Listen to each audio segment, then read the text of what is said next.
pinaka maginhawa dito sa Cubao ilalim, ito lugar na to. Itong space na to. Hanggang Pitwason siya, pababa noon Pitwason. Ganito siya.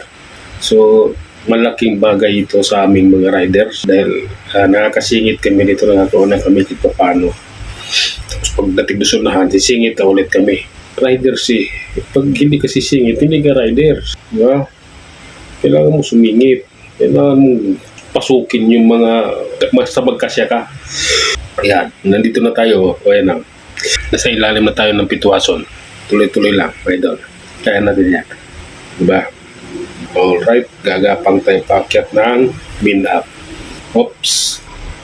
Oh lala. Binabi nyo tayo, idol. Okay. Sige lang. Tuloy lang. Kaya natin yan. Relax. Relax lang. At siyempre, kailangan mag-ingat ng hindi tayo kasagin na side mirror dahil